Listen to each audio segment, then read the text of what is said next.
tất cả các bạn chị quay lại với Nắng Gió Tây Nguyên TV nhé. Lại là nông dân Tây Nguyên đây các bác chị ơi. Thì hôm nay tiếp tục em sẽ cập nhật cái tình hình cái khu vườn trên của nhà ông già cho các bạn chị cùng nắm bắt nhé. Như cái cây này các bạn chị vẫn đang còn rất nhiều trái này, cho mới tỉa được có mấy trái thôi. Thì khu vườn trên này không biết là ông già ông bỏ ông xịt cái thuốc gì, với lại ông bỏ cái phân gì theo kỹ thuật của bên miền Tây người ta đưa thuốc nha các bạn chị. Thì không biết là cái thuốc gì, nhưng mà nó khi xịt và khi tưới vào và phun qua lá rồi thì nó làm cái trái này nó nhăn ộp này. Khi mình gõ vào thì những cái trái là nó bị nó giống như già, nó cũng chín rồi các chị, nhưng mà bổ bên trong ra thì cái múi, cái nhân của nó vẫn đang còn trắng và nó không ngọt nhá, không lên đường. Đấy. Trái thì bây giờ hiện tại như là cũng đã sậm màu rồi nhưng mà vẫn chưa cắt được. Còn phía dưới của em thì cũng nói chung hai vườn là cái cách chăm sóc và cái phân bón nó khác nhau nhé. Cái với này thì em bỏ cái phần kiểu phân và cái loại xịt khác nhau hết, còn trên này thì khác nhau hoàn toàn. Nhưng mà hiện tại như ở dưới đây thì còn một số cây đó thì nó chưa già mấy, thì còn một hai cây nhiều thôi, còn ngoài kia cắt gần hết rồi. Đấy. Mà hiện tại bây giờ thì vẫn đang còn rất nhiều trái ở trên cây. Và cái đọt thì ở trên này thì như cây này hiện tại là đọt vẫn không đi được này. Đó, đọt cóp lại luôn. Trái nhiều quá nó hút dinh dưỡng, thì đọt nó sẽ không đi nổi. Còn như những cái cây này thì ít trái hơn thì đọt nó vừa rồi nó phóng ra thêm được một cây lá, lá như thế này thì nó sẽ nhanh phục hồi cây. Nếu mà không đi nổi cây đọt này là mình phục lại cũng hơi khó nhá. Nên mà giữ được cái cây đọt này thì là cũng là cả một vấn đề quan trọng rồi, để cho cây nó sau khi cắt bỏ đi mình chăm sóc dinh dưỡng thì nó sẽ phục hồi lại cây nhanh hơn. Đấy. Và cái gai của phía trên này nó cũng không được đẹp cho lắm nha các chị, và nó bị nấm rất nhiều này, nấm những cái chấm này, những cái nấm đen á. Nên là tương lai họ cũng muốn chê.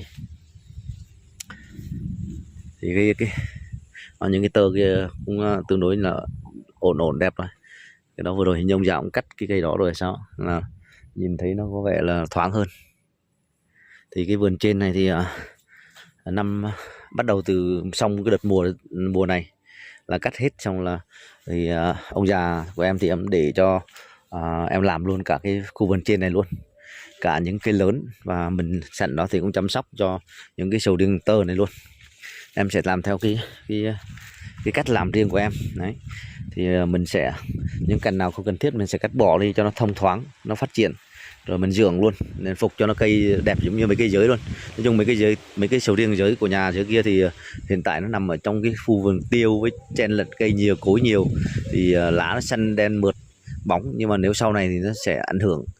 Nhưng nếu mà nó được độc lập ở riêng biệt ở ngoài để mình chăm sóc thì nói chung là mình chăm sóc dễ thì nó chắc chắn nó sẽ đẹp hơn nhiều. Đó, như cái cây này bây giờ thấy có một trái rụng các chị, nó rụng nhỏ vậy kìa.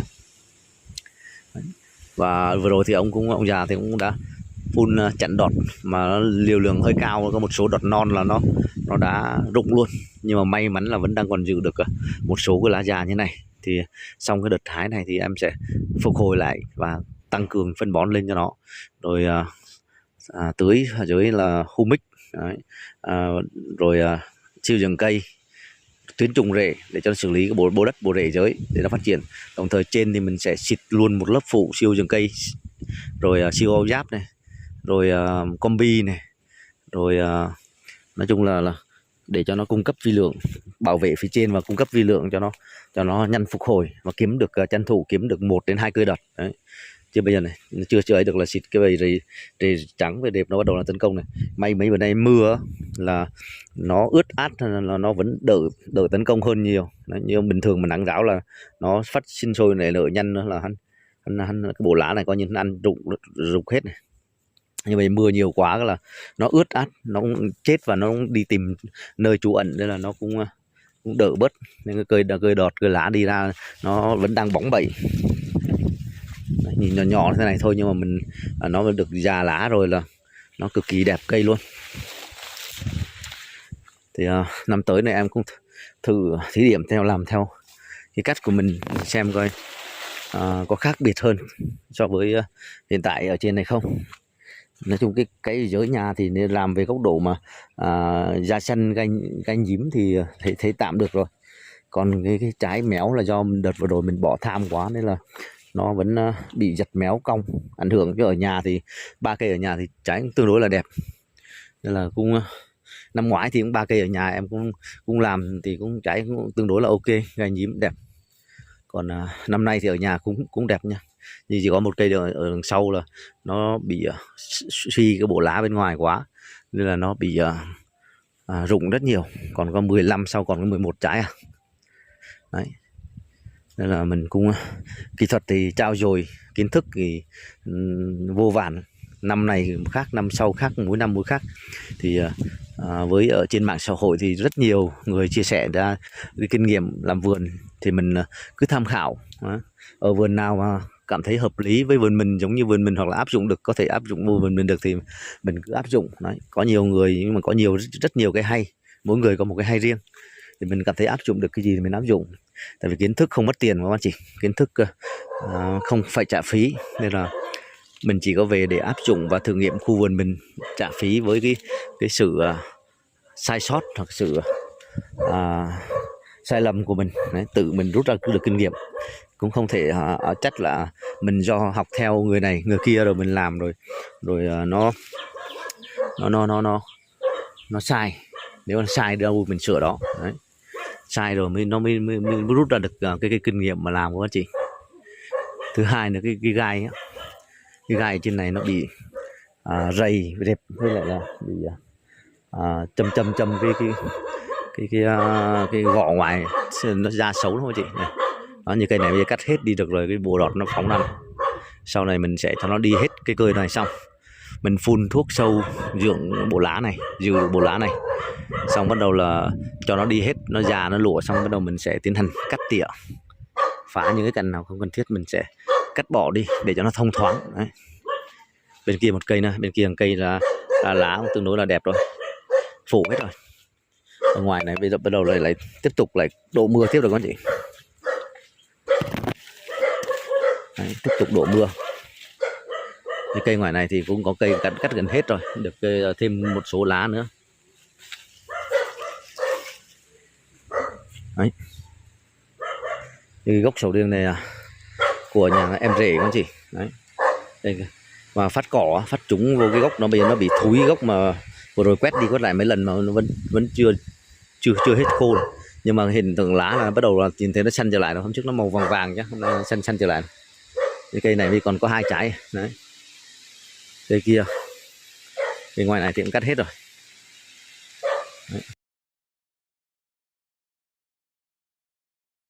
Đấy, như cái cây này có anh chị thấy không, nó tán hơi bị rậm rạp luôn, cành nó to này.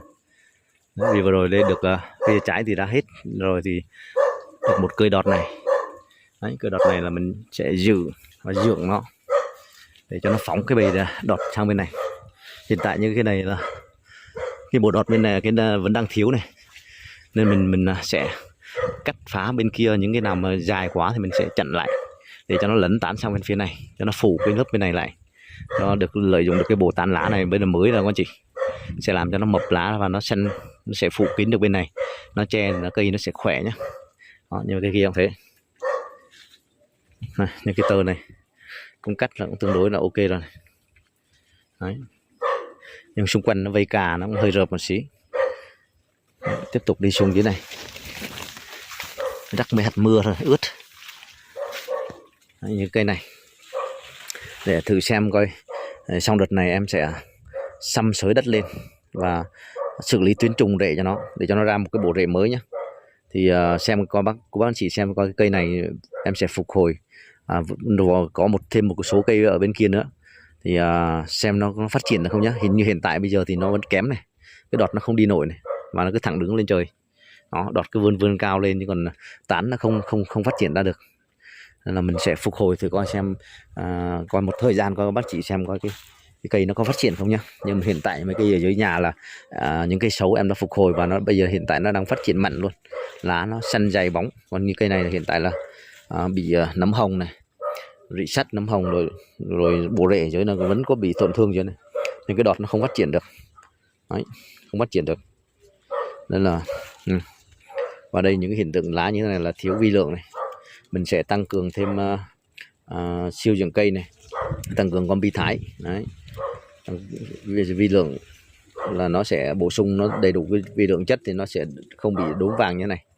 Đó là hiện tượng bị thiếu kẽm magie sắt đấy nha. Hiện tượng này mình phục hồi một thời gian là sẽ thấy sự khác biệt liền, nhưng mà cũng phải xăm xới cái đất lên những anh chị, phải xăm xới cho nó thoáng đất, nó khí nó rơi xuống thì nó mới thông thoáng được, thì rễ nó mới bắt đầu mới phát triển trở lại. Những cây này vẫn đang còn nhiều này. Đó, tán lá mới này, đây là tán lá lở này, cố gắng giữ cho nó phát nữa nào. Cái cây này cũng thế, cây này thì mặt tán bên này thì tương đối là đẹp này, thấy chưa? Bên bên kia thì nó bị trống mất một góc bên kia, mình sao là cố gắng đưa được cái cành sang bên kia bớt, bên này mình sẽ chặn bớt lại là nó sẽ đều cái tán, là nó cây nó tương đối là đẹp thôi. Riêng góc độ mà làm trái thì khu vực ở trên này thì vườn ông già ông làm tương đối là trái cũng tròn đều đẹp, nhưng có chỉ mỗi tội là cái màu da không bảo vệ cho nó được, nó chuyển sang cái màu da vàng, da ruốc rồi nấm kim châm rồi nó châm lố lố đầy. Đấy, những cái trái như kia đó, trái đó thì thấy không, các anh chị thấy không, nó hơi tối một xíu đó, nó châm như thế là mất giá trị của trái. Rồi cái phần cơm bên trong đó nó chưa lên cơm lắm, nhưng hôm nay là ông đã bỏ thêm, tăng cường thêm kali nữa các anh chị, thêm kali cho nó ngọt cơm. Chứ bây giờ hiện tại là cơm nó mới hơi chấm vàng mà khui ra là nó không ngọt nhé, ăn không có vị bột vị ngọt, nên là phải tăng cường thêm kali một lần nữa để cắt luôn, chứ không để mưa mít thế này là đọt đi nữa là nó sẽ lâu lên lắm. Nên là tranh thủ bỏ thêm, tăng cường thêm kali để cho nó tăng lượng đường, làm tạo độ ngọt cho trái nhé, nhanh phát triển để mà cắt luôn. Đấy, mấy cái chồi cà phê các anh chị vừa rồi thì em đã để, bây giờ các anh chị thấy không, cái chồi mà để gốc mà đưa lên là mình thận sẵn, có đôi lúc có thuốc xịt cho sầu riêng nó mình xịt vào cho nó mà nhìn cái bộ lá không xanh bóng nhanh tốt đó, như cây kia cũng thế. Vài bữa nữa là mấy cái hàng cà phê này là nhiều khi kiếm thêm được mớ tiền đấy, tại vì giá cà phê bây giờ nó cao nhé. Đây, như cây này cũng thế này, cây này cũng từ dưới này nó phóng thút lên trên này đó, đọt trên bắt đầu mới phát triển, nhưng mà gió phát triển theo kiểu này là gió phát là nó sẽ xô gãy ngã liền đấy, nó cũng không phải đâu. Nên là nếu mà muốn phục hồi cái này lại thì chắc chắn em sẽ khả năng là em sẽ bỏ cái đọt phía trên nó đi cho nó thấp xuống, rồi tỉa hết những cái cành phía trên mà nó dài là cắt ngắn lại. Mình sẽ tạo giống như một cái búp măng mới đấy, tạo một cái búp măng mới ở dưới này cho nó phát triển ra, ở trên thì mình chặn hạm nó lại để cho nó dồn lực hết, nó phát triển ở dưới, xong tán nó sẽ đi cành đi chồi nhiều, xong bắt đầu là mình sẽ tiếp tục cho nó đi lên thêm một cái chồi mới đi lên, tạo một cái chồi thứ hai đi lên, làm cái đọt mới thì nó mới phát triển được. Nhưng nếu mà để như kiểu này là nó cứ vống lên trên hết, ở trên là nó mạnh hơn là nó hút, thằng dưới là không phát triển được, mà thằng trên là cứ thế đi lên hết là cũng không thể mà trên tán được nhá. Hai nữa là cái này là nó toàn là dựng đứng thì chưa có quá trình theo những cành này, cành dưới dựng đứng lên, cành trên cũng bắt đầu dựng đứng lên, rồi cành trên nữa cũng lại dựng đứng lên tiếp, cứ dựng đứng lên mãi thôi. Nên là buộc một là phải kéo xuống đấy, kéo xuống như này để mình chỉnh sửa tán nhá. Hai nữa là cắt bỏ đi cho nó là chồi mới, nhưng mà có khả năng là mình có thể là mình kéo xuống được như này đấy, kéo ngang mình cột dây để cho nó đi nhắn, sau đó mình sẽ căn chỉnh nó dễ hơn. Đó là phương án tận dụng lại cái cành. Còn nếu mà muốn cắt bỏ cành để ra chồi mới thì phải mất thêm thời gian hơi lâu hơn một xí.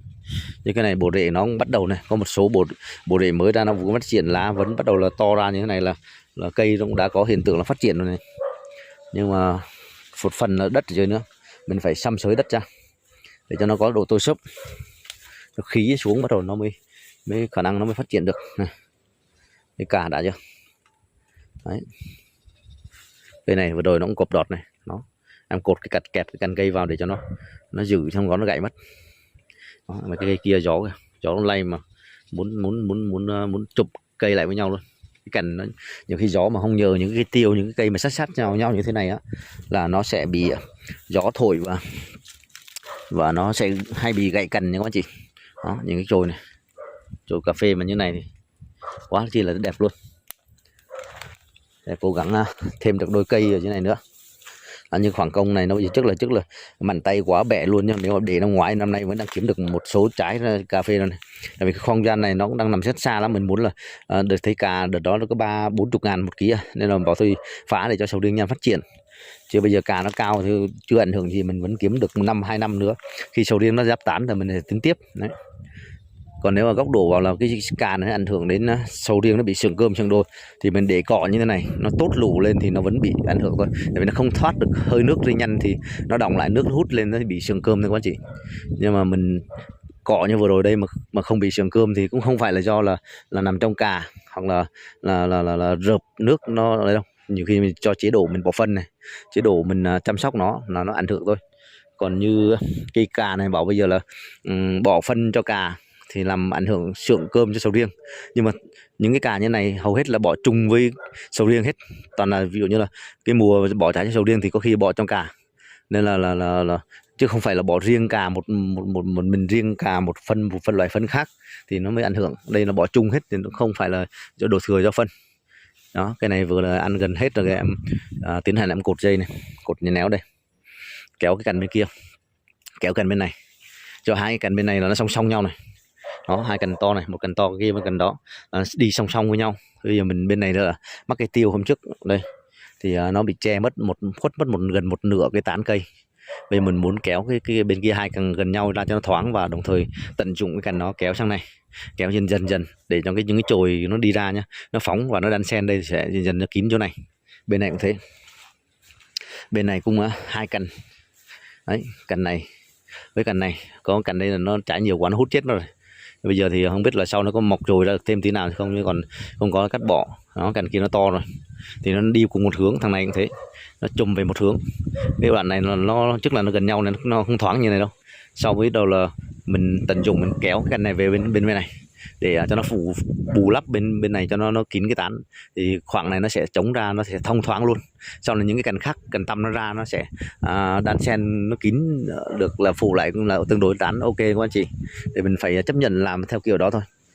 Nhưng mấy cây kia ở tơ cũng thế, em cứ phải cột kéo thì nó mới được những cái tán cây nó đẹp được.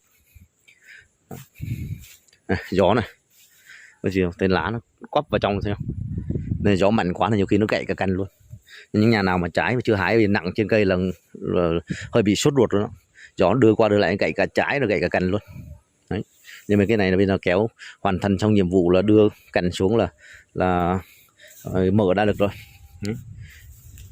Bên trong này những cái bộ rễ nó mạnh mà đi cái cành tăm này, đó, những cành tăm nó ra phóng rầm luôn. Sau này mình sẽ cắt tỉa nhé, để cho nó đi xong cái cây đọt này xong bắt đầu mình sẽ cắt tỉa những cái nào không cần thiết mình tiếp tục mình xạ tiếp. Lúc nào mà cho cảm thấy nó ok lắm thì lúc đó mới thôi. Nó trống trơn như thế là nó phát triển cực kỳ nhanh luôn. Vì đang để chờ nắng ráo lên sẽ xịt cho nó một lớp cho nó bảo vệ cái bộ lá này đó. Nó như cái cành này có thể không, hôm trước là nó cũng nằm sang bên kia, bây giờ em kéo lại, bây giờ thả ra dây ra, bây giờ nó vẫn cố định hướng này, nó cố định hướng về nằm về phía này, nó thành một cái tán tròn luôn. Đấy. Lá nó ra thêm một cơi nữa thôi mà bây giờ là thành sum xê cái tán kín. Sau này những cái khác như thế này. Cứ để đại nhá, sau mình để tầm thấp thôi, lên tầm thấp để cho nó tán ra, lấn ra, nó phủ tre luôn, thay vì giống như mình trồng cỏ mình để cái cà mình kiếm thêm. Trời là bắt đầu lại rào lại muốn mưa tiếp đó rồi. Những cây như thế này đáng lẽ nằm ở khu vực mà riêng biệt đó, tí nữa chợt té là nó sẽ phát triển cực kỳ nhanh luôn. Nhưng mà bây giờ nó nằm chỗ này nó rợp, nó phát triển nhanh quá thì nó rợp, mà rợp là buộc nó yếu này. Cô bác chị thấy cái đọt trên không?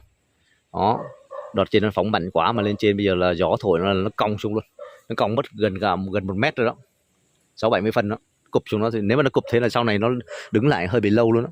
Nên là nếu cảm thấy mà mình chặn đọt luôn cho nó phát triển dưới, xong tiếp tục mình cho thêm một cái chồi đi lên tiếp. Đó là bây giờ là chồi thứ hai đó, chồi ngay trên đây là một chồi này, lên nó chồi thứ hai. Hôm trước là nó xương cá cắt bỏ, bây giờ lên đó bây giờ lại tiếp tục nó gục đầu nữa. Nên là cũng phải uốn lắn cho nó giống như em bé, uốn lắn nó từ nhỏ dần lên nó mới thành một cái hình đẹp được. Những cây như này hồi trước thì cũng đã có ý thức về cắt cành tạo tán cho nó rồi, nhưng mà vẫn chưa chuẩn nha các anh chị. Mình để cành nhiều quá, Những cái cành mà nhỏ đáng lẽ như người ta cắt bỏ hết đi để cho những cành to nó phát triển, nó lấn tán ra, nó sẽ chia được những cái cành cấp 2 như thế này. Đó, cành cấp 1 nó chia cành cấp 2 như này, nó mọc ra là nó phủ tán và đồng thời nó đỡ bị thoáng, bị gọi là cái rợp bên trong. Những cành nhỏ nó làm đan xen, nó rợp bên trong, sau này trái nó cũng đan xen, nó khó chăm sóc, khó làm. Cái này thấy có chị đâu, những cành to này, cành to nằm trên hết. Đó, cành to nằm trên hết mà không có trái, mà cành nhỏ ở dưới là đu, cành kia là 7 trái chia làm 2 nhánh. Đấy, cành này còn đường còn sót trái là 7 trái chia làm 2 nhánh. Thì những cái cành này xong đợt tới này có thể là nghiên cứu là cắt bỏ. Nếu như cành trên to là mình sẽ cắt bỏ những cái cành dưới bớt đi. Đấy. Trước là cứ bảo là cứ để cho nó đan xen, cho nó kiếm thêm cành, nhưng mà nó không thể phát triển to ra được các anh chị. Những cành mà nó nhỏ rồi nó nhỏ luôn, nó không phát triển nổi đâu. Mà những cành nhỏ mà để nhiều trái phát là cái mặt dần của nó, cái da với cái thịt của nó là nó không đủ cái dinh dưỡng để mà đẩy ra để mà nuôi được nhiều trái được. Mà vừa rồi mình không có kinh nghiệm, mình để tham cái là nó giật méo trái, đúng là trái đẹp mà thành là những trái xấu hết. Những cành trên là không có trái. Đấy.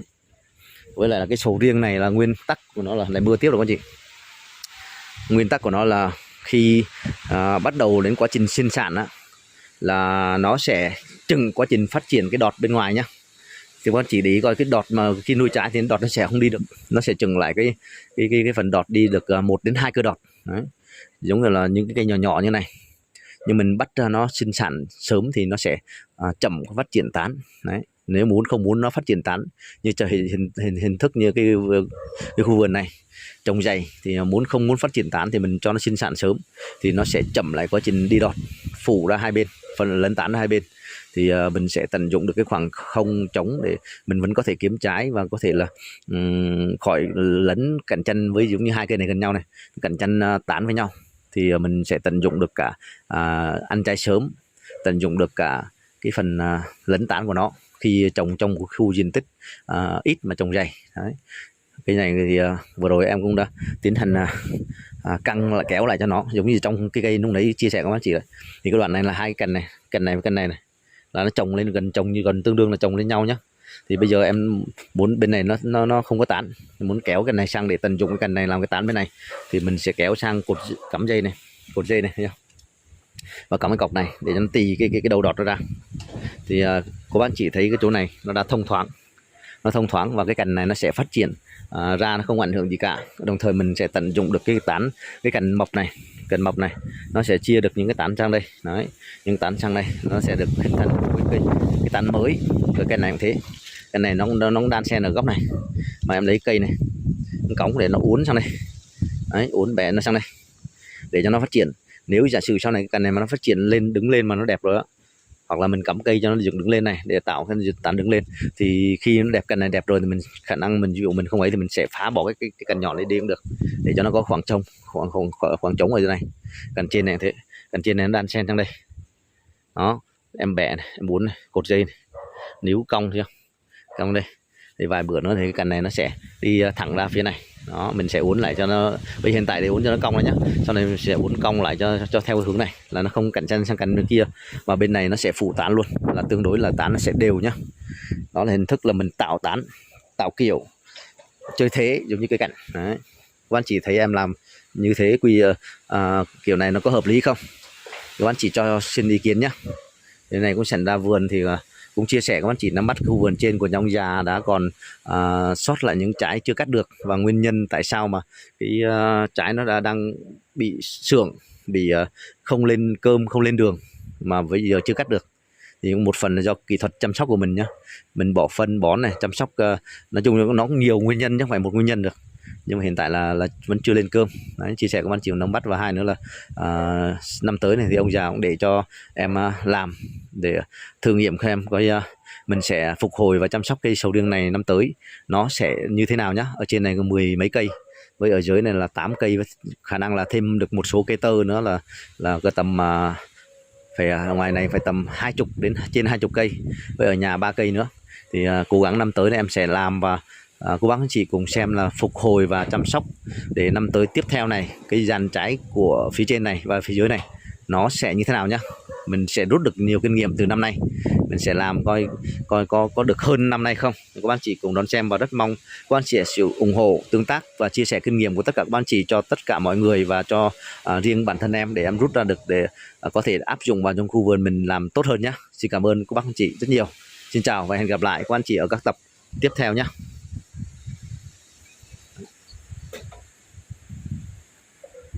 Nắng gió Tây Nguyên TV cảm ơn mọi người đã ủng hộ và đồng hành. Chúc mọi người ngày mới vui vẻ, hạnh phúc, thành công. Nang jo tain Awian TV sin cam on Waringuoi da ung ho va dong han chuking gi mwa vue ve han phuk than kong.